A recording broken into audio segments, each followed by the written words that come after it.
မင်္ဂလာပါဒီနေ့ကျွန်တော်ရဲ့မိတ်ဆွေတွေကိုကျွန်တော် YouTube မှာကျွန်တော်ဟိုဒီလန်လို့ရှောက်ရှက်ကြည့်ရင်းနဲ့တွေ့ရတဲ့ channel လေးတစ်ခုဟိုပြောပြမှာဖြစ်ပါတယ်အဲ့ဒါလေးကတော့ CMKH Burmese Vlog ဆိုတဲ့ channel လေးပဲဖြစ်ပါတယ်သူကတော့ဤပညာနဲ့ပတ်သက်တဲ့အကြောင်းအရာတွေထူးဆန်းတဲ့အကြောင်းအရာတွေကိုတင်ဆက်တဲ့ channel လေးတစ်ခုပဲဖြစ်ပါတယ်ဒီ channel ကတော့နည်းပညာ ICT ဝါသနာပါတဲ့သူတွေအတွက်ဒါ new sources တခုလို့ပြောရမှာပေါ့နော်အဲ့ဒီ channel လေးကိုကျွန်တော်တွေ့ရှိခဲ့ပါတယ်ကျွန်တော်ကအခုလိုမျိုးကိုဘာသာကိုပဲစကားပြော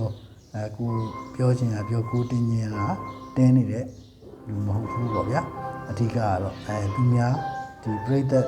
တီတွေကဘယ်သူတစုံတယောက်ရောက်ညာအဲ့လိုတင်းနေဆိုရင်လေကျွန်တော်ကကြီးစုအားပေးပါတယ်လို့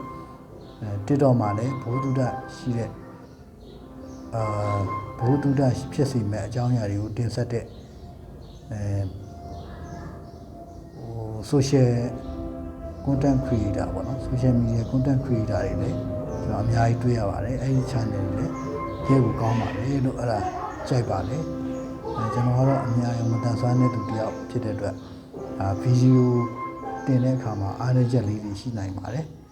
မွဲနေတာဝါးနေတာမျိုးတွေကျွန်တော်ဖြစ်နေရင်လည်းအားလုံးသိခံကြည့်ရှုကြပါအားပေးကြပါဒီနေ့ကဒီ message လေးကတော့လောက်ပါပဲနောက်တစ်ခုမေ့သွားတာစလုံးပေါင်းလေးကတော့ CMKH ကတော့ C ရဲ့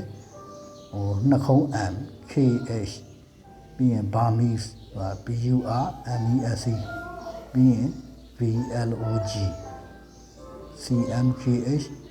Burmese VLOG အဲ့လိုမျိုးရိုက်ရှာပြီးတော့ YouTube မှာ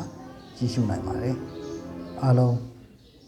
ဘေးကင်းရန်ကွာစိတ်ချမ်းသာကြပါစေ